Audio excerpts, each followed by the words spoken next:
modus operandi de las empresas cuando a un trabajador le cogía la baja? Lo despido.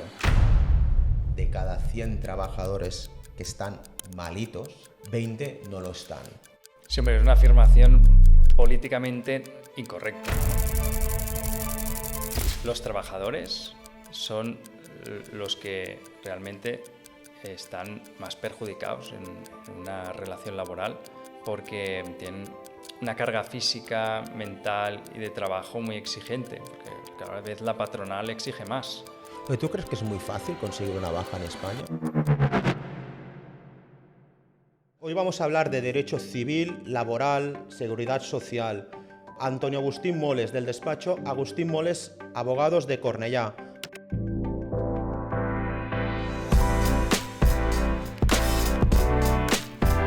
Buenos días, hoy vamos a hablar de derecho civil, laboral, seguridad social.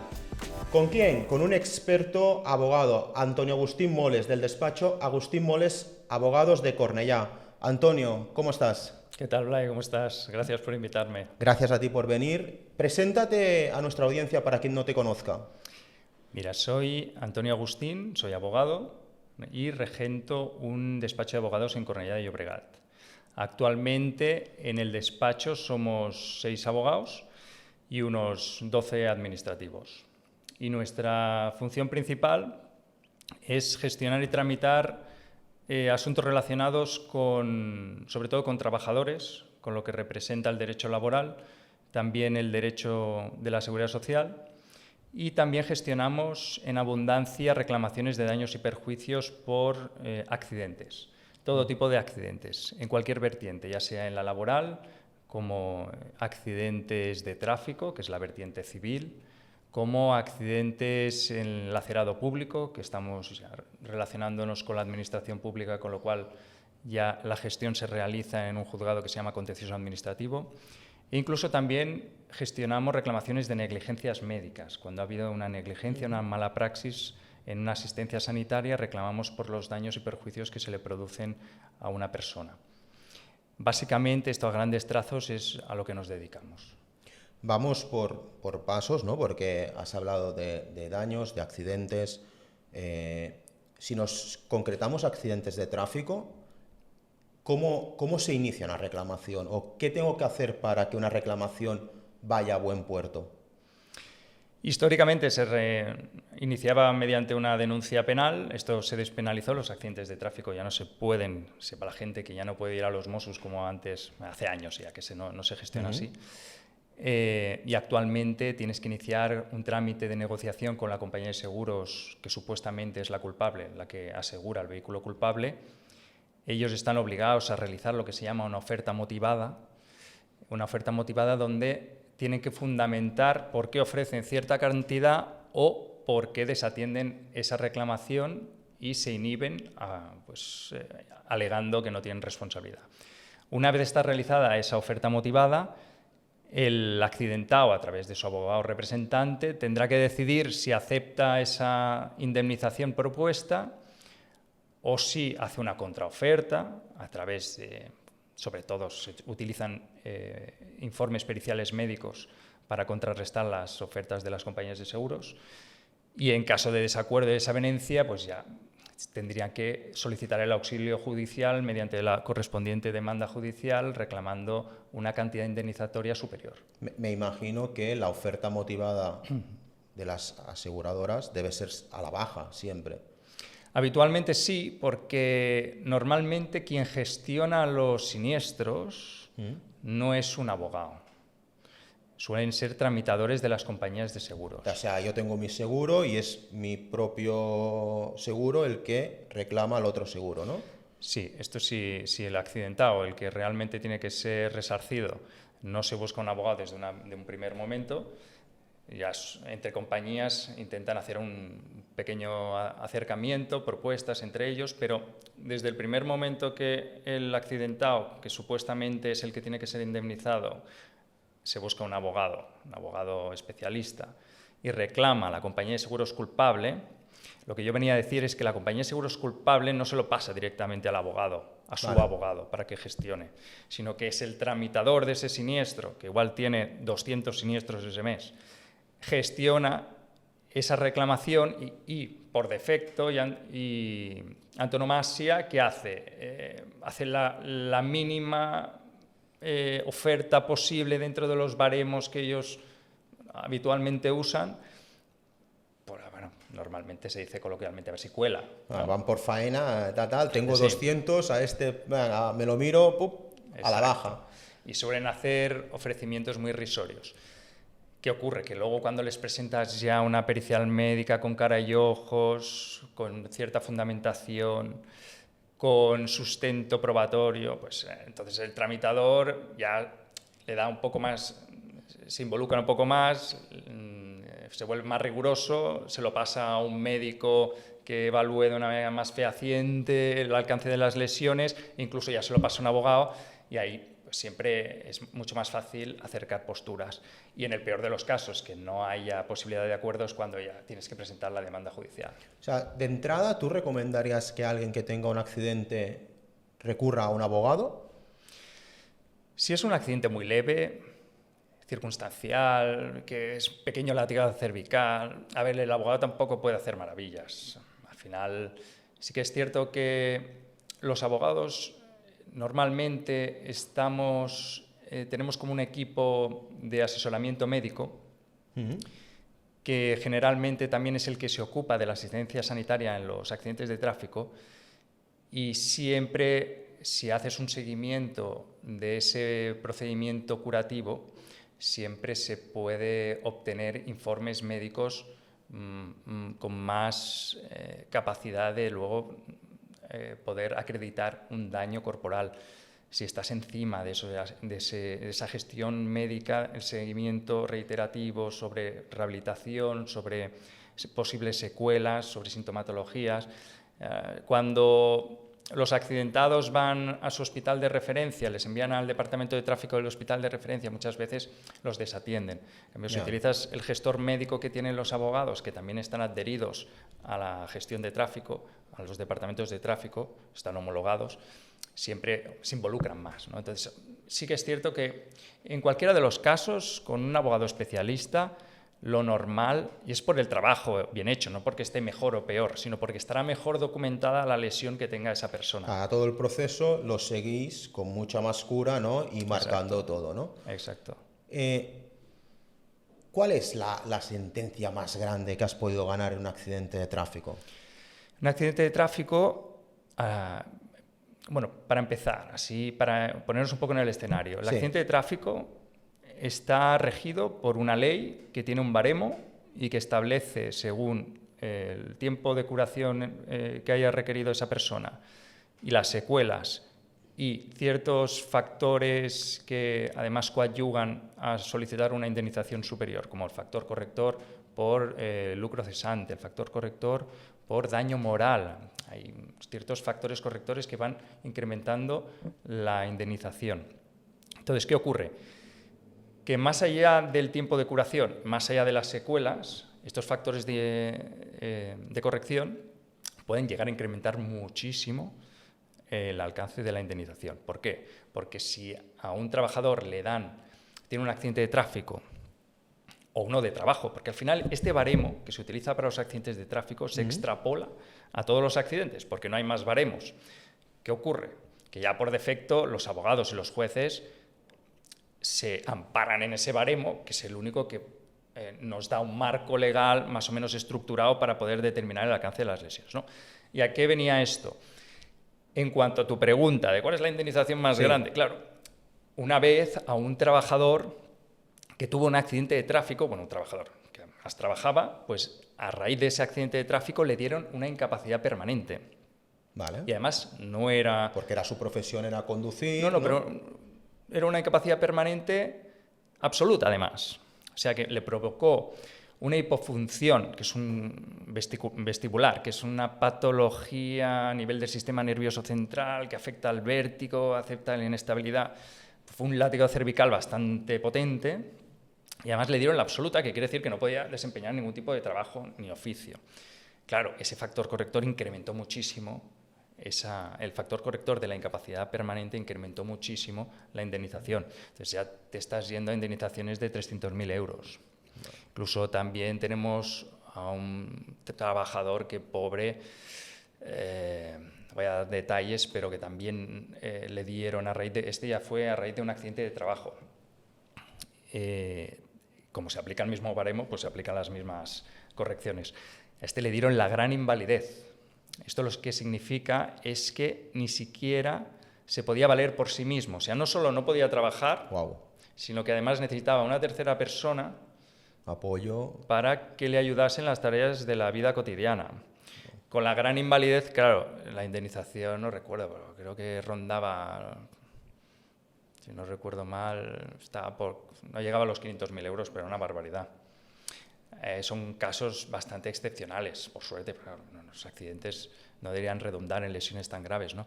Sí que es cierto que también hay muchos accidentes, lo que pasa es que en mi caso no he tenido la oportunidad de conocer de accidentes que llevan al fallecimiento del accidentado. Pero claro, cuando llevan al fallecimiento del accidentado, claro, los criterios que se deben aplicar son otros, porque no le puedes abonar a esta persona secuelas, porque ya no va a vivir con secuelas, porque pobre ha fallecido. Ni le puedes abonar factores correctores por incapacidad, porque pobre ha fallecido. Entonces los criterios ya redundan en los herederos y en la capacidad económica que tenía la persona fallecida. Me imagino también si tiene hijos o no tiene hijos, ¿no? Ahí... Sí. Sobre todo suelen percibir la indemnización según el baremo el cónyuge y los hijos. Y en función, sobre todo, versa mucho en función de los ingresos, porque ya lo que se analiza es el lucro cesante, o sea, la pérdida de capacidad de ganancia para la familia, de lo que al final... Claro, tú vas a un ritmo de vida porque cuentas con unos ingresos, de golpe no los tienes y Exacto. se tiene que tener en cuenta de cara a la indemnización, ¿no? Exacto. Entonces, según los ingresos del fallecido, que es el mismo criterio que se utiliza para los factores correctores de incapacidad y demás, según los ingresos del accidentado, pues las tablas que especifican la indemnización por ese factor, pues será más alto cuanto más ingreso tenía el trabajador. Has hablado de daños morales. ¿Qué se considera un daño moral? Es algo muy sui generis y muy ambiguo. Al final, por eso las tablas actuales, con el nuevo baremo de tráfico del 2015, da mucha más fehaciencia a la hora de poder aplicar ese baremo, porque en el antiguo no estaba tan especificado, no habían esas tablas tan concretas según la edad y según el nivel adquisitivo del trabajador. Entonces sí que tenías que llevar peritos actuariales para que determinasen la pérdida de la capacidad de ingreso. El daño moral, además, tenía unas tablas bastante difíciles de interpretar. Ahora, bueno, sí que siguen habiendo, en cuanto al daño moral, en cuanto a la pérdida de capacidad de ganancia, no, están bastante especificadas las tablas. En cuanto al daño moral, se ha concretado bastante más y hay como unos abanicos de según si es una pérdida de calidad de vida leve, moderada, grave, muy grave. Y dentro de ese abanico de indemnización, por ejemplo, el leve creo que está hasta 15.000 euros, luego el moderado es de 15.000 a 55.000, creo que es. Pero pon un ejemplo de qué se puede considerar un daño moral. Lo que describe la ley, en base a este baremo, es una supuesta pérdida de calidad de vida. O sea, si tú en tu vida, en las actividades básicas de la vida cotidiana, que incluye obviamente la capacidad de trabajo, sí, si tienes una merma, una penosidad que, por ejemplo, pongo un caso concreto, pues se ha quedado cojo. Vale. Pues, y antes jugaba a tenis, y antes su hobby, y además tenía hijos pequeños y jugaba con ellos. No es una alegación que tú puedes hacer para intentar objetivar un daño potencial a la hora de realizar actividades que antes podías hacer y ahora no. Claro, me imagino que aquí también deben entrar muchas cosas de interpretación que deben ser... A ver, sí. En el caso si me quedo cojo, está claro que es lo que es, o sea, se puede ver y hay un tema médico que se puede acreditar, ¿no? Pero en otros casos debe ser más sutil, más interpretación del juez. Sí, al final, Claro, cada uno tiene su interpretación. Sí que es cierto que ya de una manera bastante automática, si te reconocen una incapacidad permanente, además de poder aplicar los baremos del lucro cesante, que son los propios de la incapacidad permanente, ya de por sí, una incapacidad permanente como te impide la realización de tu trabajo o de todos, ya de por sí equivale a una pérdida de calidad de vida, que es una interpretación bastante pacífica. Pasa que dentro de las horquillas está siempre la discusión con las compañías de seguros, bueno, yo tiro para arriba, tú tiras para abajo. Claro, es una apreciación más subjetiva. Solo es en cuanto a esta tabla del daño moral. Las otras están bastante concretas, concisas y precisadas en la ley. En tu caso, ¿te has encontrado gente que te envíe un mail para quedar contigo, para analizar el caso, que digas, no lo voy a atender porque es claramente un jeta? O sea, no lo puedo coger porque no hay por dónde sustentarlo. Pero es que más que jeta, al final la gente, claro, cuando son legos en derecho, sobre todo ocurre mucho en los divorcios, que al final en los divorcios o en temas de familia o en algo que sea muy emocional, por algún tema que le quieran reclamar una persona a otra porque le tiene, no sé, porque le provoca, pues le enerva, le tiene mucha envidia o mucha rabia. Entonces, como ellos al final, su interpretación es de una lógica pues, de la que ellos pues, entienden que se tiene que hacer justicia y que por tanto su derecho es el que prevalece. Luego, una vez analizado a efectos jurídicos, pues el abogado, su cometido es explicarle, oye, tienes toda la razón y emocionalmente estás muy dolido, pero efectos prácticos en aplicación de la normativa vigente y jurídicamente hablando, las cosas, el escenario es este. Entonces, dentro de tus pretensiones no cabe poder ejercitar una acción. Entonces, tú se lo explicas, que a veces la gente como está tan dolida o emocionalmente está tan viciada, muchas veces no lo quieren entender. Pero bueno, al final, el cometido del abogado es intentarlo, ¿no? Es lo que es, ¿no? Que seguramente no te puedes inventar. Si tú le dices que no, pues igual se va otro abogado y el otro abogado, pues yo sé, igual le dirá otra cosa y finalmente acabará realizando algún tipo de acción jurídica. Pero no. Bueno, nosotros intentamos ser bastante conscientes de las posibilidades que hay en cada momento e informar al cliente de una manera pormenorizada de los pros y los contras, y sobre todo en temas laborales no hay costas, pero en civil, si tú pierdes o sea, si tú pones una demanda y el juez no te da la razón íntegramente, normalmente tiene que ser una desestimación íntegra de la demanda, te condenarán en costas, lo que significa que tendrás que pagar los gastos del abogado, del procurador, del perito, del médico contrario. Y eso a veces depende de la cuantía, eso se calcula según la cuantía de tu demanda. Claro, si estás pidiendo mucho dinero, te pueden hacer pagar mucho dinero. O sea, como no te puedas sufragar ese gasto, tienes un problema. Entonces, hay que ser bastante precavido y consciente de los riesgos en temas civiles. En laboral sí que sinceramente hay una protección bastante... o sea, la normativa a nivel laboral es muy proteccionista, es muy pro reo, hay muy pro trabajador, perdón, que se llama, que es al final siempre intenta la protección de una manera con una cobertura demasiado exhaustiva a los trabajadores, que al fin y al cabo es una normativa que según mi punto de vista es muy correcta, porque si no le estaría coartando la capacidad de un trabajador, si le pusieran las costas al trabajador de poder solicitar y reivindicar sus derechos, ¿no? Pero lo que vengo es que en el caso de la vertiente laboral, el trabajador no tiene costas, no tienen costas las empresas y además, pero son unas costas muy tasadas. Solo hay costas en caso de recurso de suplicación y en caso de primera instancia a las empresas en raras ocasiones les imponen las costas y normalmente si se las imponen es cuando se observa que hay temeridad, o sea que la acción de la empresa era ya manifiestamente temeraria, o sea que no tenía argumento, no tenía fundamentación el intento o pretensión que han realizado. Has hablado de temas laborales, ¿no? Nosotros aquí, ya lo sabes, como agencia estamos en contacto con muchas empresas y hablamos con muchos propietarios de empresa a veces un tema que sale en conversaciones normales es que se sienten desprotegidos de cara a la ley. ¿Tú crees que es así? Los trabajadores. La empresa. Las empresas. Sí, porque sienten que en casos de decir, hostia, es que la ley está muy a favor del trabajador.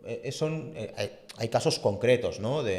Sí, la cobertura jurídica, es lo que decía antes, que la cobertura jurídica de los trabajadores está muy íntimamente muy vinculada a proteger sus derechos y a intentar pues, que tengan una cobertura muy exhaustiva para no dejarlos desprotegidos. Al final entiende que es la parte más desfavorecida dentro de la relación con la patronal y además se están reivindicando por parte del TJUE, que es el Tribunal de Justicia de la Unión Europea, muchos derechos que eran inexistentes hasta hace poco y que a través de consultas que realizan los jueces y tribunales de ordenamiento jurídico español, el TJUE pues está poniendo unas directrices, está imponiendo una modificación de la normativa española todavía más proteccionista para los trabajadores. De hecho, algo que está muy en boga actualmente es que hubo ya bastante controversia hace unos años respecto de si se podía despedir o no estando de baja. Sí. Hubo un juez del Juzgado Social de Barcelona que se aventuró a decir que no, que era nulo ese despido. Después el Tribunal Superior de Justicia de Cataluña le tumbó esa sentencia, dijo que sí, se podía, bueno, con algunos matices, ¿no?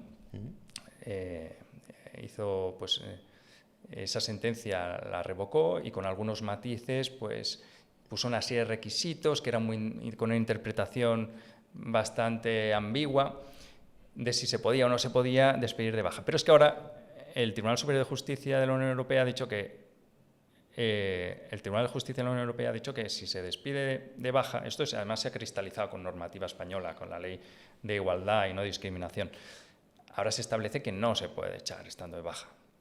O sea, pasó que sí, que no, y ha vuelto... Y ahora la interpretación definitiva, bastante rotunda, es que si tú echas a un trabajador estando de baja, siempre y cuando no haya un motivo que pueda acreditar la empresa como un despido objetivo por cláusulas organizativas de producción. Claro, si una empresa cierra, aunque el trabajador esté de baja, es una causa lícita para extinguir el contrato del trabajador.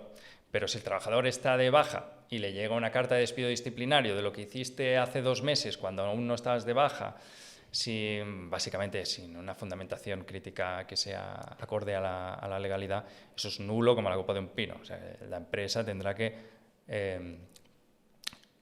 al trabajador lo tiene que volver a readmitir a su puesto de trabajo, pagarle los salarios de trámite, etcétera. Entonces, por eso sí, la cobertura jurídica de los trabajadores actualmente sí es muy proteccionista. Claro, esto en empresas pequeñas puede influir en su día a día, ¿no? Porque al final un trabajador que esté de baja, hay muchos casos, ¿no? Pero una larga baja, tienes que contratar a alguien, los costes, es un poco complejo. Claro, para las empresas pequeñitas sí puede ser bastante un lastre el absentismo laboral por causas de incapacidad temporal. Hay bajas y bajas, ¿no? Está claro.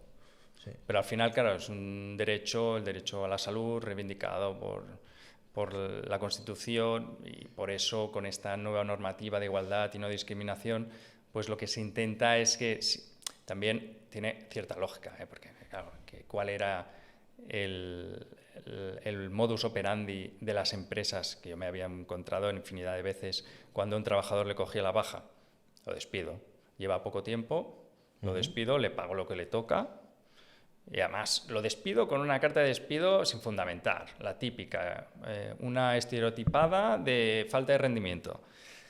Y claro, le pagabas, pues si llevaba un año, pues le pagabas 2.000 euros y te lo sacabas de encima. Igual el pobre trabajador, igual sí que el trabajador no tenía motivos para coger la baja, vete a saber, que no debería ser así, porque al final quien debe dar fe de que hay una patología que impide la realización de sus funciones como trabajador es sanidad pública, ¿no? Y al final ese cargo mental, ético y moral lo tiene el médico que le está extendiendo la baja, pero si Claro, si el trabajador se siente muy inseguro, se sentía muy inseguro y muchas veces se coartaba a la hora de ir a buscar la baja porque pensaba, llevo poco tiempo, como coja la baja me echan. Ahora ya no es así. Ahora el trabajador, si tiene que coger la baja, pues la puede coger si la extienden por motivos oportunos que sean médicos y demás. Y sabe que no le van a poder despedir de una manera tan vacua de contenido, ¿no? Que el despido antes era mucho más fácil. Sí. Y está claro que habrá gente que se puede haber sentido que lo han despedido sin razón, ¿no? Para ti, un despido disciplinario, ¿vale? Por incumplimientos graves que puede tener, ¿cómo se debe justificar? O sea, es decir, un despido disciplinario de una persona, ¿qué motivos lo puede justificar? Bueno, cada sector tiene un convenio colectivo. Sí. Y en los convenios colectivos se describen las faltas. Está la falta leve, falta grave y falta muy grave. Y luego se describen las sanciones. Para cada falta, ¿qué sanción se le puede imponer? Entonces, claro, si te circunscribes al convenio, pues depende de la actitud del trabajador o de no sé, pues lo que haya ocurrido, ¿no? La mecánica de los sucesos, si se puede interpretar y se puede interpelar a esas faltas que están recogidas, tipificadas en el convenio, pues puedes aplicar ese articulado alegando pues, que ha cometido, por ejemplo, maltrato de obra o maltrato de palabra para con los compañeros superiores, porque imagínate que lo ha insultado, los ha insultado, los ha amenazado. Esto puede estar calificado en el convenio como falta grave, que no serviría para despedir por sí sola, pero también puede estar tipificada como falta muy grave, que las faltas muy graves sí que pueden dar lugar a un despido. Suele ser como el último resquicio de posibilidad, ¿no? Dependiendo de la magnitud de los acontecimientos, porque antes del despido siempre se habla pues, de suspensión de empleo y sueldo de X días, según la gravedad de la falta que se le esté aplicando. Y claro, también la recurrencia en comisión de faltas puede dar lugar a un despido. O sea, primero, vamos a decir, si no es una cosa muy grave o que el convenio considera que es muy grave, se tendría que amonestar o se tendría que sancionar a esa persona. Si una falta leve, normalmente las sanciones que se aplican suele ser pues, amonestación verbal o suspensión de empleo o sueldo entre 1 y 10 días, por ejemplo. Las sanciones, las faltas graves suelen ir acompañadas de un articulado que establece que la reiteración de faltas leves puede dar lugar a una falta grave. Pero tiene que ser en un periodo de tiempo determinado, si no prescribe. O sea, quiero decir que se tienen que acumular, pero dentro de un periodo determinado. Tiene que ser, por ejemplo, en 3 meses, si has cometido más de 2 faltas leves, es una grave. Y lo mismo ocurre con las muy graves. Si reiteras la comisión de faltas graves, puede dar lugar, en un tiempo determinado, puede dar lugar a una falta muy grave que puede ser constitutiva de un despido. ¿En tu día a día te encuentras casos de trabajadores que hayan podido estar amonestados por la empresa o han recibido cartas de sanciones que no estén de acuerdo y requieran de tus servicios? Sí, ocurre muchas veces. Además, las empresas, cuando tienen la intención de extinguir un contrato de trabajo, muchas veces para iniciar como el periplo de negociación, obviamente si quiere, como hemos hablado antes, ¿qué ocurre hoy en día? Que las empresas están muy coartadas a la hora de poder despedir a un trabajador, porque si no lo hacen correctamente, les pueden declarar la nulidad. O sea, si no está fundamentada la carta de despido o los motivos no son reales y el trabajador lo puede acreditar, muchas veces esto puede dar lugar a la nulidad con la readmisión del trabajador.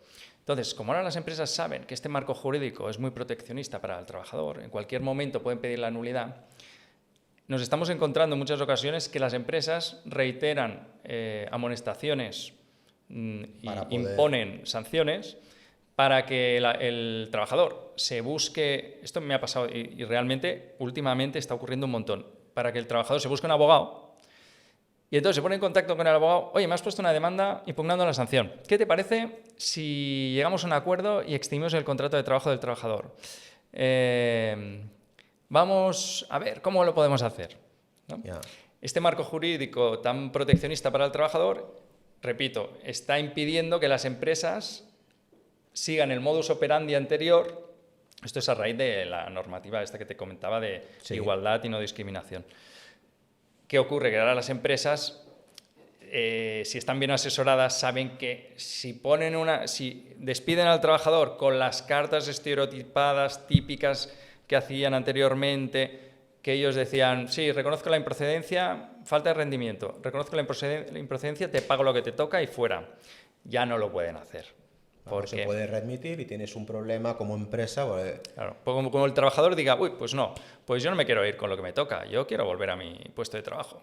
Entonces, claro, ahora el abogado que se busca al trabajador tiene mecanismos para pedir eso. Intentar llegar a un acuerdo a través entre abogados, llegar a un acuerdo para... Claro. Entonces lo que hacen es eso ahora, que imponen muchas sanciones. No, es que el otro día te olvidaste de marcar el número en la caja a una trabajadora. Suspensión de empleo y sueldo, 5 días. Están buscando, ya van a por esta trabajadora, están buscando extinguir su contrato.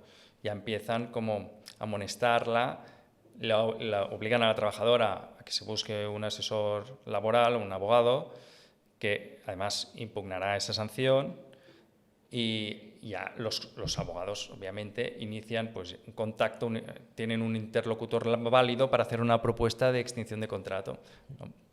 Y es un poco lo que ocurre. Y si no la impugna la sanción, pues aprovechan, le ponen otra y si hay recurrencia, pues incluso la pueden llegar a despedir. Si esta trabajadora se aquieta a esa sanción y dice, pues no me busco un abogado, pues aún peor para ella. Entonces, bueno, este es un poco el devenir que estaba ocurriendo actualmente a nivel empresarial con los trabajadores que no son deseados por el empresario. Hay un ejemplo, ¿no?, que se ha hecho un poco viral últimamente, que es el caso de un conductor de autobús del País Vasco que lo despidieron porque no paró a repostar en una gasolina que estaba estipulada, se quedó sin gasolina, suponiendo que todo esto, el problema que comportó a la empresa, ¿no? ¿Cómo se valora legalmente que el trabajador ha fallado en su responsabilidad y qué criterios se utilizan para determinar la procedencia del despido? Pues bueno, al final también depende de los argumentos de cada una de las partes, las pruebas que se practiquen. Lo que tiene el laboral es que rige la inmediatez. Quiero decir que la contestación a la demanda se hace en el mismo juicio. O sea, tú pones la demanda de despido. Sí. En base a una carta. Bueno, pero esto en todo el derecho laboral, ¿eh? Que no en el civil. En el civil es diferente. El laboral da lugar a mucha improvisación y a la necesidad de tener bastante ágiles los sentidos. Porque tú llegas al juicio con tu demanda, normalmente yo soy el que demanda porque asesoro a los trabajadores. Sí. Y entonces le dan trámite de contestación a la empresa o a la seguridad social si estamos reclamando una incapacidad permanente para el trabajo, absoluta, total. Entonces la contestación te la encuentras ahí, tú no sabes lo que te van a decir hasta el momento del juicio, ni sabes qué prueba van a practicar hasta el momento del juicio. Entonces, bueno, claro, depende mucho de la prueba que practique cada parte. Si realmente ha cometido una falta, una negligencia temeraria grave el trabajador, pues seguramente lo podrán despedir, si lo justifica la empresa y si así lo han hecho y lo ha entendido así el magistrado que ha conocido este asunto, pues habrá determinado, oiga, pues este señor, si tenía unas directrices y de manera voluntaria, flagrante, las ha desatendido y encima ha perjudicado a la empresa económicamente, pues seguramente dentro del convenio colectivo se incardinará esta falta como muy grave. Tiene que ser muy grave para que lo hayan podido despedir. Claro, porque si no tendría que ser algo que fuera recurrente. Claro, si fuera solo grave, tendría que ver el convenio, ¿no? De transportes de la comunidad donde sea. Y claro, sí Claro, realmente. aparte todo esto cambia por comunidades. A veces hay convenios colectivos estatales, a Sí, veces por comunidades y a veces por provincias incluso. por provincias. Sí, ¿En qué incluso. caso? Pues creo que en la construcción, provincia de Barcelona, sidermetalurgia, creo que también es Barcelona. Y luego hay por municipios, es la caña, en fomento de construcciones y contratas. Convenio colectivo de Sarvalló. Hostia, dices. Sí. Tienen Claro, convenios colectivos por para todos ti lados. es mucho más trabajo porque te Sí, tienes que tienes que ir ir mirando a ver de a estudiar el qué convenio. convenio se tiene que aplicar para esta empresa, porque hay convenios colectivos de empresa. Claro. Mercadona, SEAT, Las grandes. Fomento. Hay muchas empresas que tienen su convenio. Hemos hablado muy por encima de bajas, ¿no? Que ahora entramos también en el tema de las bajas. Salió hace poco la noticia del jefe de la patronal de Castilla-La Mancha diciendo la frase de cada 100 trabajadores que están malitos, que ya la palabra ya es un poco, ¿no? 20 no lo están. Sí, hombre, es una afirmación políticamente incorrecta, ¿no? De cara a la galería, la verdad que le deben haber masacrado a este buen hombre, ¿no? Bueno, yo creo que ha encontrado gente muy a favor Sí, y muy en contra, ¿no? Yo lo que veo cada día es que al final los trabajadores son los que realmente están más perjudicados en una relación laboral porque tienen una carga física, mental y de trabajo muy exigente, porque cada vez la patronal exige más. Y claro, la merma y la penosidad que deben sufrir en el día a día, yo entiendo que muchas veces tengan que recurrir a la asistencia sanitaria. Quien tiene que dar fe de que se extienden bajas correctamente es la administración. O sea, la culpa no es de los trabajadores, será de la administración sanitaria. 100%. Que es Claro. si alguien es culpable es la administración, ¿no? Si hay algún trabajador que realmente ya está en una situación física mental que le permite trabajar, pero la asistencia sanitaria le sigue otorgando, extendiendo la baja médica, al final. ¿Tú crees que es muy fácil conseguir una baja en España? Yo creo que no. Si tienes patologías, si sufres ciertas patologías que te pueden constreñir esa capacidad de trabajo, la asistencia sanitaria, al final el derecho de la salud, lo que te permite es poder acogerte, ¿no? a esa prestación de incapacidad temporal para poder recuperarte. ¿No? Yo entiendo que cuando, como hemos hablado antes, cuando los trabajadores sufrían el despido improcedente, indemnizado, estando de baja, ahí sí que estaban coartados a la hora incluso estando malos, estando limitados de coger la baja. Me ocurría muchas veces y hablaba con muchos trabajadores que me lo comentaban, ¿no? Es que no me atrevo a coger la baja, que si no me van a despedir. Y mira cómo tengo la mano, es hinchada como una morcilla. Pero claro, al final esto ocurría. Ahora, por suerte, el nuevo ordenamiento jurídico les protege en este sentido, porque ya no les van a poder despedir por esa causa, ¿no? Al final, claro, la magnificación de síntomas siempre ha existido.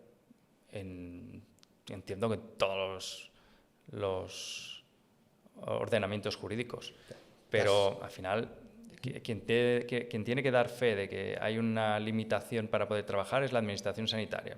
O sea, el problema, supongo que aquí, a quien tendrían que reivindicar un raciocinio o una implementación de medios suficientes para evitar magnificaciones es a la administración sanitaria. 100%, sí, 100% de acuerdo en esto. ¿Te has encontrado en casos de que empresas o la propia administración haya recurrido a detectives privados para verificar que realmente está una persona de baja? La Seguridad Social nunca recurre a detectives. Las mutuas. Las mutuas de accidentes de trabajo y enfermedades profesionales utilizan bastante los detectives privados, sobre todo cuando el trabajador pide una incapacidad permanente. ¿Sí? Cuando tú pleiteas contra la mutua, quiere decir que el trabajador está pidiendo una incapacidad permanente por un accidente de trabajo o una enfermedad profesional, porque ellos son la entidad gestora que se dedica, que tiene la obligación de pagar esas prestaciones. Si es por enfermedad común, las asume la Seguridad Social. Entonces sí que es cierto que en muchas ocasiones pues contratan detectives privados para que hagan un seguimiento. Es habitual, ¿no? Sí, sí, las mutuas sí. ¿Y te has encontrado con muchos casos que la razón se la haya llevado la mutua? En el 90% de los casos son bastante... no son operativos, o sea, no son demasiado trascendentes estos informes de investigación, porque al final le hacen un seguimiento a una persona que tiene una dolencia y suelen aparecer en los vídeos y en las fotografías caminando, o como mucho llevando una bolsita. Al final tampoco es algo muy trascendente el hecho de que esa persona, aunque tenga una lesión en una articulación de una extremidad inferior, que pueda caminar. Claro, es que no estamos diciendo que no pueda caminar, es nuestro argumento habitualmente. Estamos diciendo que este señor, pues por ejemplo, si es un paleta, pues no se va a poder subir a un andamio, ni podrá subir escaleras, ni caminar por terrenos irregulares, ni hacer sobrecargas articulares. A ver, sí que es cierto que alguna vez alguna ha sido de más trascendencia, en cuanto a... Pero no suelen tener demasiada capacidad de rebatir los argumentos de los informes médicos que al final dan fe de que el trabajador tiene unas limitaciones. En tu TikTok mencionaste una sentencia favorable del caso de una peluquera que consiguió la incapacidad, que no sé si era absoluta. No, seguramente sería la total. La total. Sí. Sí. ¿Cómo se puede? O sea, ¿qué argumentos tienes que seguir para llegar a conseguirlo? Para conseguir una incapacidad. Sí, ¿cómo se consigue?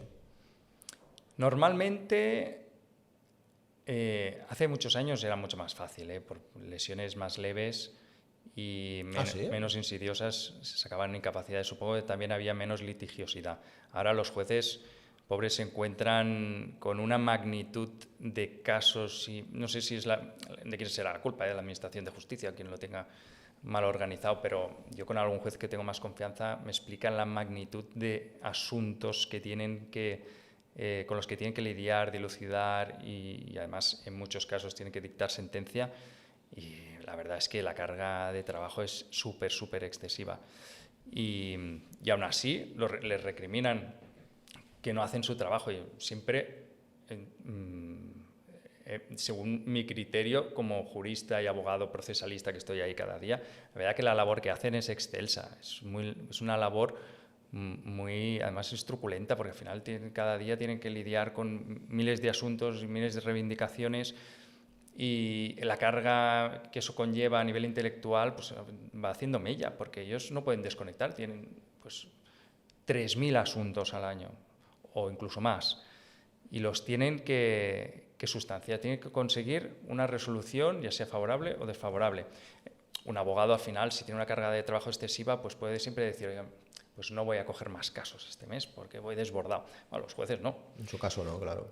Y claro, a veces se les exige demasiado, que las sentencias estén más argumentadas, más fundamentadas, pero al fin y al cabo también hay muchas demandas que dejan mucho que desear. Al final, el sustento de esa demanda a la hora de poder conseguir el resultado que se está ejerciendo en esa acción, muchas veces no tiene la capacidad suficiente o no están suficientemente fundamentadas como para conseguirlo, ¿no? Y que son demandas que no tienen mucha capacidad de prosperar. Al final, claro, es normal que en ciertas demandas recurrentes de incapacidad que no están bien sustentadas, pues hayan sentencias menos ajustadas a una valoración pormenorizada de todos los hechos, que viene con una extensión diferente, o sea, más larga, etcétera. Antonio, no me has respondido. Ya me estaba enrollando como una persiana, sí. No sé qué te estaba contando. No, pero lo que venía al caso era por las dilaciones que sufre el procedimiento judicial. O sea, se alarga un mogollón, entiendo. Hace años, sí, hablábamos que hace años era más fácil conseguir una incapacidad. Había menos asuntos y normalmente los que reivindicaban incapacidades era gente que estaba con unas lesiones bastante limitantes. Actualmente hay mucha litigiosidad. Los jueces, como decía, tienen mucha carga de trabajo y se dilatan mucho en el tiempo los procedimientos judiciales. Entonces sí que es a veces un poco desesperante. Además, antes del COVID, lo que es el Instituto Català d'Avaluacions Mèdiques, que es como un órgano, lo que hace es un órgano médico, adscrito a la administración, y lo que hace es valorar el alcance de las limitaciones funcionales que tienen los trabajadores cuando lo pide el trabajador o cuando agotan los 545 días de baja. 545 días de baja. Sí. Antes se hacía una revisión al año, que después del COVID se eliminó. Y antes del COVID, como decía, este organismo médico citaba a los trabajadores, una vez agotados los 545 días, que son los 18 meses de baja, Sí. los citaban al mes y medio, 2, y ahora no sé qué ha ocurrido a raíz del COVID, pero los plazos cada vez se están demorando más y más y más, y ahora los trabajadores, esto es una merma, yo creo, para las mutuas, que al final son las que pagan las bajas, pero es que ahora, cuando llegan a los 545 días, los trabajadores todavía, en el mejor de los casos, les queda otro año más que están como en el limbo, porque ya se les ha acabado la baja, siguen cobrándola, pero no están ni cotizando, ni de baja real, porque no es una baja, no es prestación, es como una simulación para que no se queden Pero desatendidos. legalmente, ¿qué se considera cómo está ese trabajador? Está en el limbo, no nada, no cotiza, bueno, cotiza mínimos, le hacen una simulación de una cotización a mínimos y le están mermando, incluso es que sobre todo merman mucho a las mutuas de accidentes de... Al final, las gestoras de la baja médica en la gran mayoría de las empresas actualmente son las mutuas. Antes siempre pagaba la Seguridad Social, pero ahora las empresas lo contratan con las mutuas porque al final las mutuas están más encima de los trabajadores. Los vigilan más. Persiguen más. Sí. Hace como un seguimiento de la baja. No, claro, y si hay que hacerles pruebas que tardan mucho por la Seguridad Social, se las hace la mutua. Entonces, ¿qué está ocurriendo ahora? Que se está dilatando mucho la primera evaluación por el ICAM, que es el Institut Català d'Avaluacions Mèdiques, y, claro, además, luego, cuando pones, el ICAM lo que hace es una valoración, un informe valorativo que se lo envía a la Seguridad Social y la Seguridad Social al final determina, tiene como una especie de tribunal también, y determina si concede la incapacidad o no. Entonces, se emite una resolución administrativa y dice, pues este trabajador le reconocemos una incapacidad permanente, bueno, esta chica no, a la peluquera en este caso se la denegaron, por eso tuvimos que hacer la demanda, pero algunas veces se la reconoce. Entonces ahí se acaba. Tienes que controlar que esté bien calculada la base sobre la que se calcula la pensión, pero se ha acabado.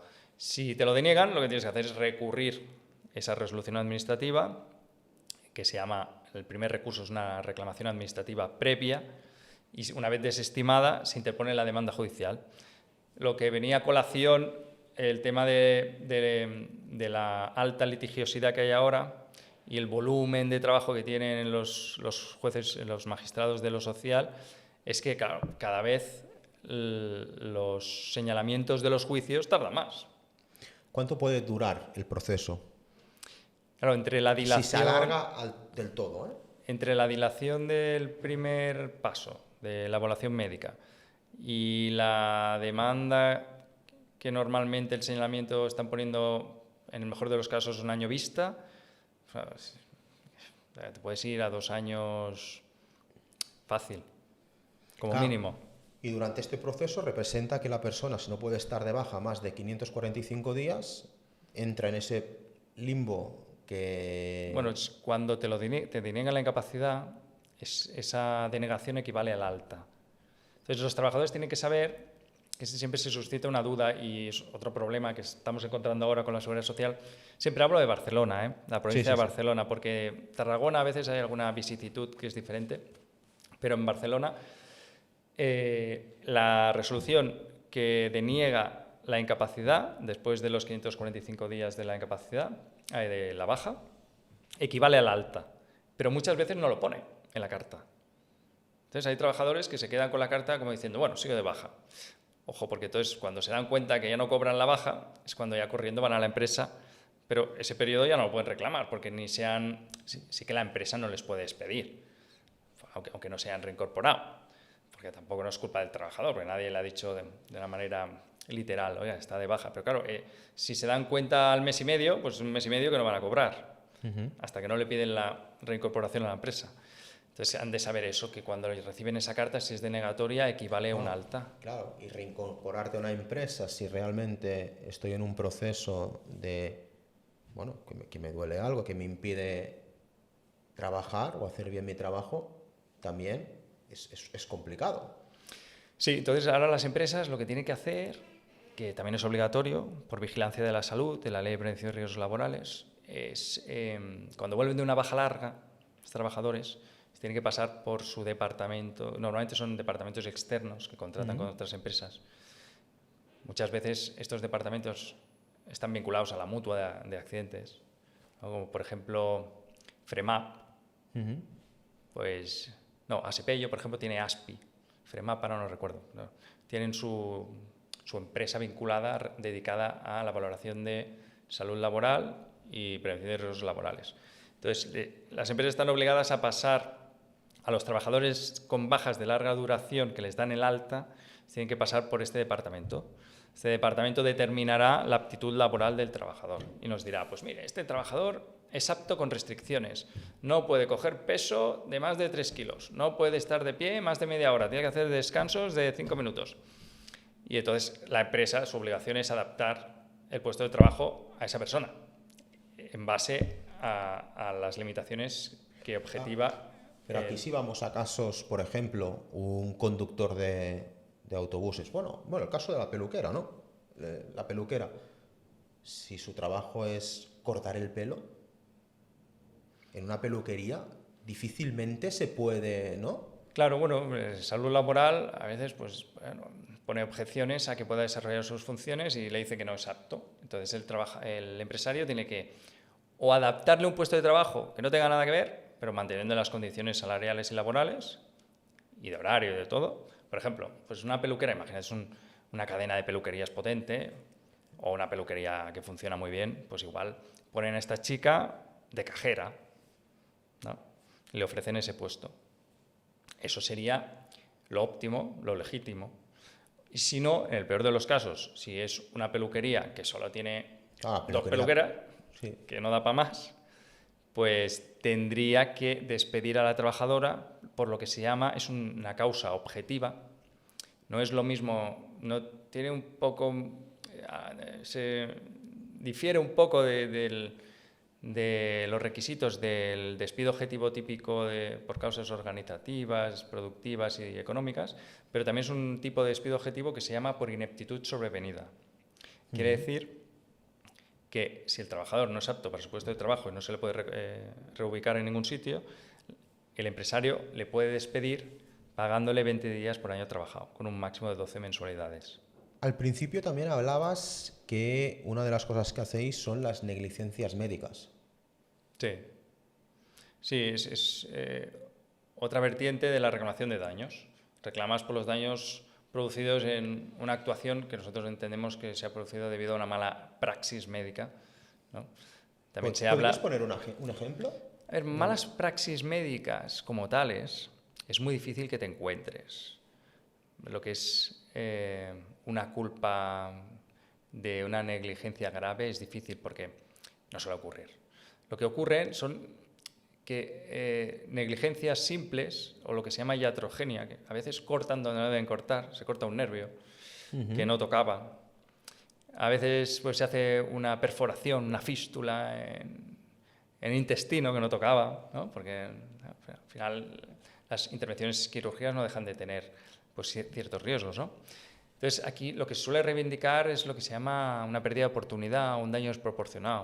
O sea, sí que es cierto que este médico no ha actuado de una manera óptima y diligente para conseguir el resultado deseado, porque al final, ¿qué ha ocurrido? Sí que es cierto que no haya incurrido en una negligencia grave, pero que le ha provocado un grave perjuicio a esta persona que igual ha tenido que ser intervenida 3 veces más porque se le ha hecho una peritonitis o pues se le ha cortado un nervio y le ha dejado una parálisis braquial y un brazo no lo puede mover. Entonces, aunque haya un consentimiento informado, que suelen ser muy genéricos, que lo incluyen todo, por si acaso, te suelen indemnizar por ese daño desproporcionado, ¿no? Esa pérdida de oportunidad de lo que hubiera ocurrido si se hubiera hecho bien en comparación con lo que ha ocurrido al haberse provocado esa iatrogenia o esa negligencia por haber cortado donde no se debía. Eso va normalmente por la vía también, como suele ser asistencia sanitaria de la sanidad pública, suele ir por la vía de la administración. Tienes que hacer una reclamación contra el Servei Català de la Salud o el Institut Català de la Salud, y si el resultado no es positivo, tienes que ir al juzgado contencioso administrativo. Si es sanidad privada, tienes que poner la demanda civil, ya directamente, ya no hace falta que vayas a una vía administrativa previa. Tienes que ir contra el hospital, el médico y el hospital, o sea, el que sea que te haya provocado esa... Claro, en el otro proceso, que si en el caso de seguridad social se debe alargar mogollón. Sí. Esto es brutal. O sea, están tardando en citar en el... O sea, cada administración tiene un Institut Català d'Avaluacions Mèdiques, y el que está adscrito a la administración sanitaria, están tardando ahora, no sé si son 3 años en llamar. 3 o 4. Al final esto es un problema para todos, ¿no? Al final depende de la persona, ¿no? Pero me imagino el médico pues también debe tener ahí su run, ¿no? Pues debe saber que se ha actuado mal, lo sabe. Si es una negligencia en sanidad pública, el médico casi ni se entera. ¿Por qué? Porque como no van contra él las reclamaciones, va directamente a la administración. O sea, aunque sea el hospital de... Pero en privado sí. En privado sí. Ahí sí que el médico tiene que recurrir a su seguro, o sea, al abogado que le cubre la responsabilidad civil para defenderse, claro. Bueno, Antonio, ¿has estado a gusto? Ya está, ya no vas a hacer ninguna pregunta más. Es broma, ¿Qué hombre. echas en falta? No, es que yo cuando me suelto y comienzo a hablar, ya me encarrilo. Si ¿Qué quieres, te gustaría decir? Va, ¿qué te has quedado con ganas? No sé, lo que quieras. Bueno, al final, para sopesar esta carga de trabajo que tenemos los abogados, al final, si tenemos que lidiar con... Bueno, yo de hecho, cuando empecé, llevaba temas penales. Llevé 2 o 3 y dije nunca más, porque me afligía mucho. Era una carga muy drástica para luego, cuando estás en casa, o sea, con rumiaciones. ¿Te lo llevabas? Sí, pues claro, al final te llevas todos los temas a casa muchas veces. Aprendes a desconectar, sobre todo con mi familia, con mis hijas, mi mujer. Es una capacidad de desconexión que me provocan brutal, porque ya cuando estoy con ellos consigo desconectar. Y también la bici, es lo que te iba a decir. Tienes que tener una válvula de escape con esta profesión, al menos desde mi punto de vista, ¿eh? Pues nos llevamos tantos problemas y muchas veces te llevas muchas reprimendas de los clientes.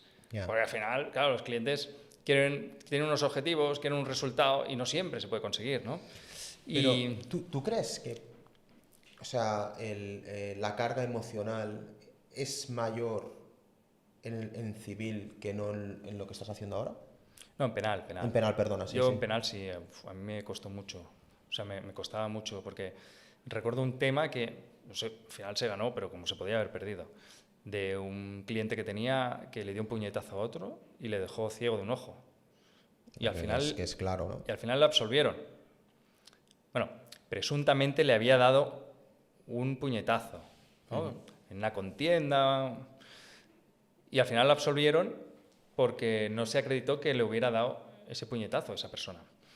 Pero el mal rato que se pasa, porque al final el fiscal quería pactar, claro, y mi cliente no quería pactar, y el abogado contrario quería pactar, pero pidiendo una indemnización brutal.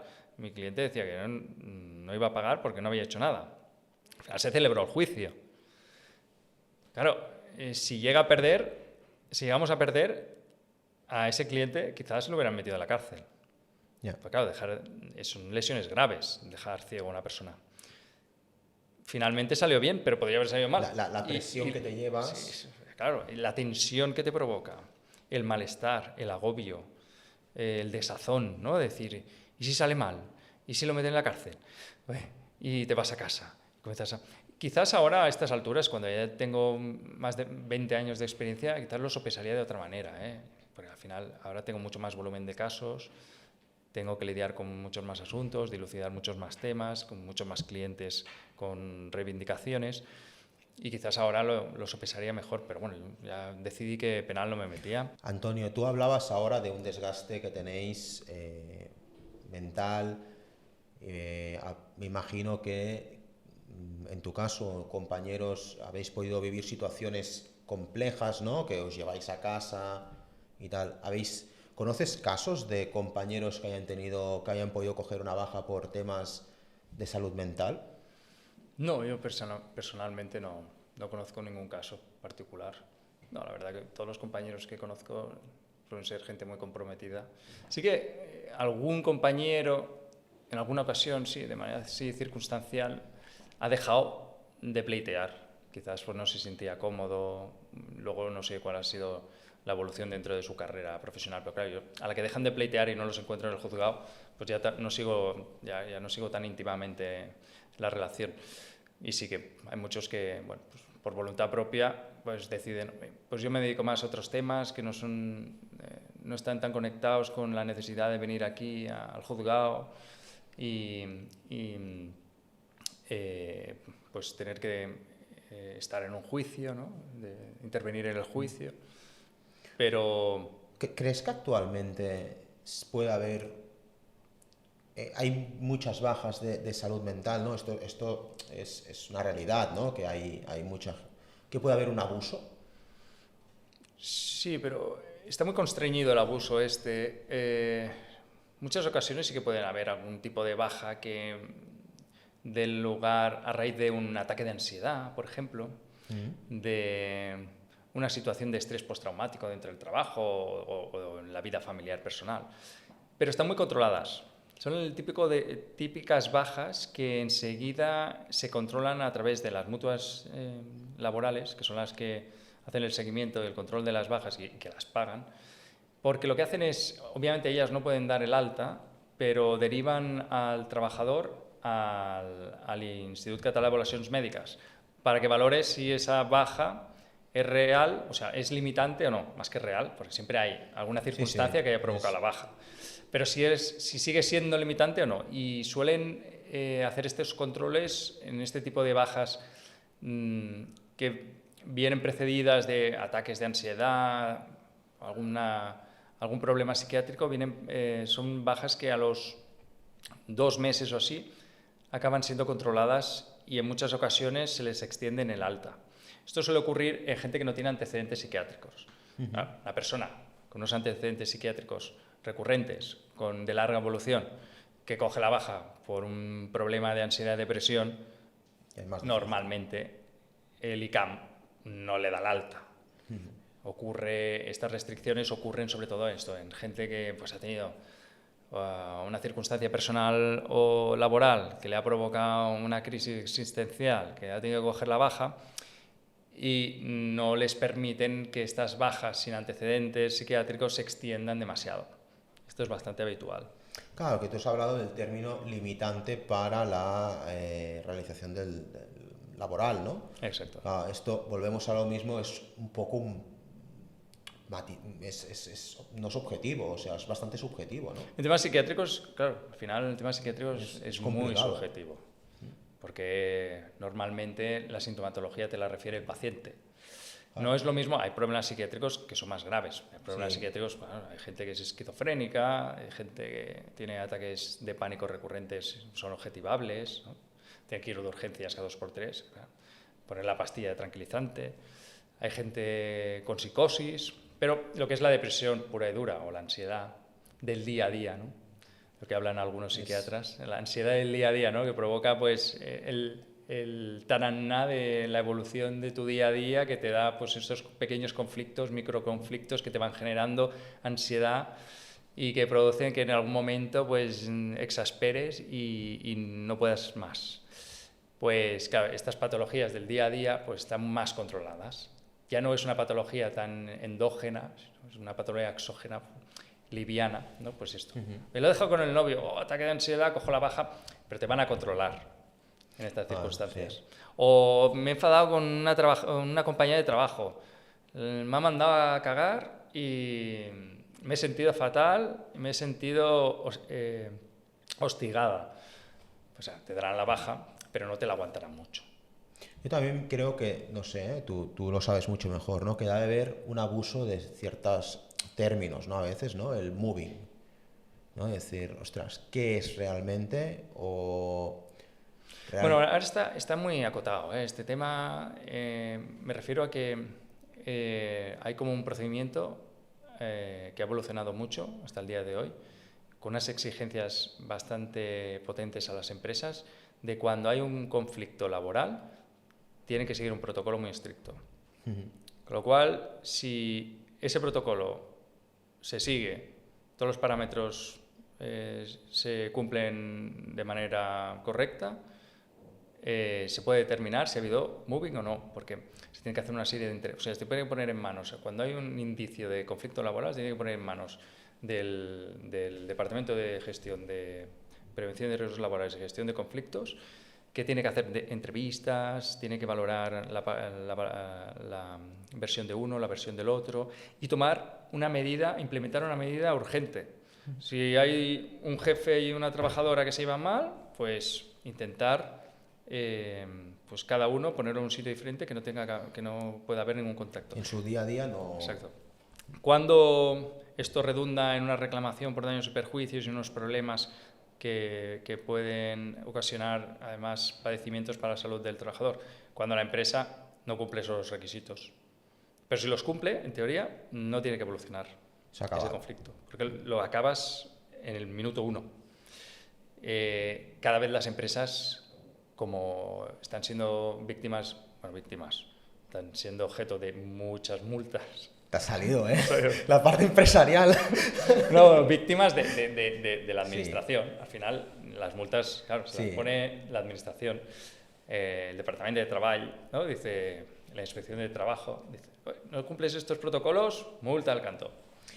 Y están muy apercibidas y se están cada vez, claro, lo hace más complicado a nosotros, los abogados, que somos los que reclamamos por los daños y perjuicios, porque cada vez cumplen mejor toda la normativa. Tienes que ir buscando, ¿no?, el punto donde, y es complejo, porque si lo hacen bien es complejo. Sí. Antonio, antes te había dicho acabamos y hemos estado un buen rato más. Oye, es que me he sentido muy cómodo, Blay. Vamos. Mira que hacía tiempo que no nos veíamos. Hacía tiempo, sí. Cuéntanos alguna anécdota curiosa, porque seguro que tienes siempre muchas. Te encuentras con algunas situaciones cómicas, ¿no? Algunos juicios que además te ríes y al final son circunstancias que le dan vidilla a esta profesión. Por eso yo siempre reitero que a mí lo de pleitear es una parte necesaria dentro del desarrollo de mi profesión para que yo esté bien físicamente y mentalmente, porque aparte que me exige pues cierta carga mental, pero también me libera mucho de lo que es la oficina y el trabajo de oficina puro y duro, de redactar demandas. Encerrado. Claro. Me gusta más delegar este tipo de tareas y ocuparme más del área procesal.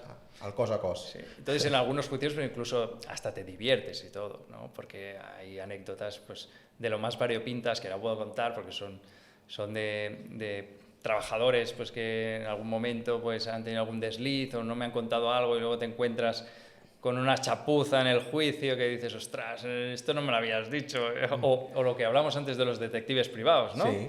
Es decir, mira, este trabajador estaba cojo y ves un vídeo, el detective te pone el vídeo del trabajador corriendo y dices, ostras, pues ahora qué digo. Señor juez, lo damos por finiquitado, ¿no? Finiquitado. Claro, pero hostia, esto cuando tú te lo encuentras, luego cuando vas otra vez a tu cliente, es que te deben coger ganas de decirle...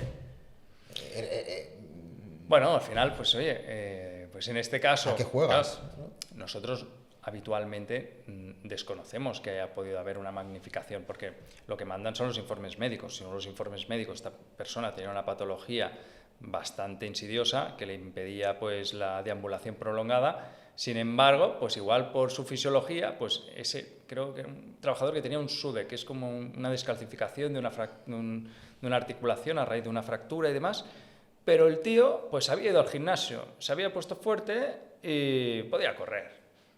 Bueno, y le pillaron. Pues mira, tenía una fractura que le impedía, teóricamente para una persona que que hubiera estado en condiciones normales, que no hubiera sido un deportista, no se hubiera concienciado en poner en una rehabilitación intensa, pues, y quizás en otra persona sí que hubiera ido cojo toda la vida. Pero mira, este trabajador, por suerte, evolucionó favorablemente y la mutua pues le pilló en un desliz, pues que estaba pues, ejercitándose. Entonces, claro, pues yo no lo sabía ni lo podía intuir. Y en este caso, claro, me quedé yo boquiabierto, patidifuso cuando vi el vídeo, digo, ahora que digo, claro, pasé de puntillas. Digo, a ver, ¿estáis seguro que es él, no? Pasé de puntillas un poco en las conclusiones, ¿no? Pero bueno, al final, claro, y con estas cosas te encuentras, y a veces con chapucillas que hacen los abogados contrarios, que te puedes incidir mucho y apretar por ahí, y se intenta no ser despiadado. Algunas veces por respeto a los compañeros, pero hay veces que te cogen unas ganas de decir, vaya chapucilla, te voy a machacar. Claro, debes coincidir muchos, que los debes tener. A veces cuando te traen testigos que te dicen todo lo que tú quieres, ¿sí? Y el testigo es del otro, hostia, que es una cosa bárbara, ¿eh? Luego en las conclusiones te explayas y dices, es que me traen un testigo y me está contando lo que yo quiero. Sí, pues sobre todo en técnicos, en peritos, que al final no han sido muy bien instruidos ni aleccionados y claro, vienen a decir una realidad que quizás no es la que pretendía la empresa y te está beneficiando, ¿no? Tu compañero ya debe estar así, ¿no? Decir, sí, está pensando, claro, si tú lo sabes, él lo sabe, entonces es decir, bueno... Sí, claro, como es eso, como la prueba te la encuentras ahí en el día del juicio, pues muchas veces te dan circunstancias de estas anecdóticas que son graciosas. ¿Se repite mucho que tengas como rival al mismo compañero? Tengo algún archienemigo, o sea, archienemigos que te vas a encontrar. Dices, hostia, me ha tocado este, vas a ver tú por aquí, saldrán chispas, ¿sabes? Ahora, y otro que dices, bueno, este lo gano fácil, ¿no? Luego siempre te das la mano, y te saludas y dices, bueno. Esto es como los valores del deporte, ¿no? Sí. Damos la mano, pero luego la falta... Sí. Muy bien. Bueno, pues, oye, gracias por haber venido. Volveremos a hacer otro, ¿no? Sí, hombre, y tanto. Porque hay muchos Incluso temas. Si quieres, te enviaré a mi ilustre compañera Susana, ¿Sí? Que es la chica que se ha incorporado hace unos meses, que seguro que también le hace gracia venir un día a visitarte y conocerte. Pues sí, porque claro ella que sí. Básicamente hace derecho laboral y seguro que os puede explicar un montón de anécdotas porque tiene incluso más experiencia que yo. Porque yo trabajé con ella en un despacho hace muchos años, de los primeros que estuve, antes de ser fiscalista. Estuve como pasante en un sitio, me lo había olvidado de explicaroslo, sí. Y luego coincidimos con el tiempo y ahora trabaja con nosotros.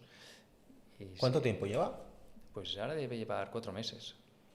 Muy bien, pues ahí invitadísima. Sí, claro. Y... Ya te digo, seguro que os puede contar un montón de anécdotas. Tiene una experiencia súper larga en pleitos también. Las anécdotas es que son divertidas, ¿no? O sea, este hombre que salía corriendo es que da mucho juego. Sí, no, hombre, a ver, en el mundillo laboral, o sea, en el derecho laboral tampoco las anécdotas no es que sean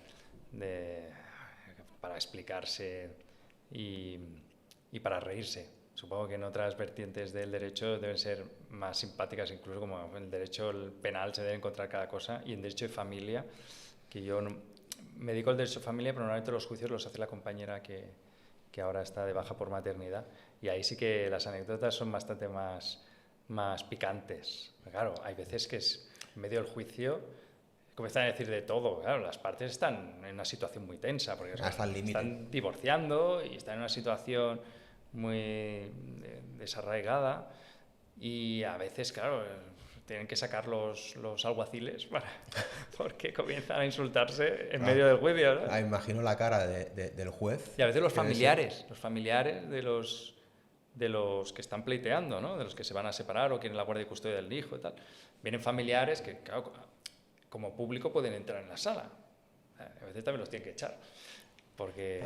¿Y el juez puede decidir puerta cerrada? Bueno, en los casos que yo creo que es más penal. En penal sí, ¿no? Sí, en penal sí. Yo creo que sí, pero en laboral, civil, no hay restricciones. Claro, no pueden entrar 10 familiares, pero si entra un par de familiares, ¿no? Bueno, pues nada, esperamos a Susana, Sí. porque puede... Que además le encanta. Da mucho... Es Esto de las redes sociales le encanta. Da mucho juego vuestra... Y además es una persona súper abierta, súper afable, simpática, que tiene mucho enganche además, te cuenta cosas muy interesantes. Yo creo que os quedará bien y os gustará si consigo que... Bueno, yo creo que sí, pero ya se lo insinué y me dijo que en teoría no había problema. O sea que sí. Pues perfecto, pues la esperamos aquí, la invitamos y la veremos. Perfecto, pues muchas nada, gracias, Blay. Muchas gracias a ti y seguimos.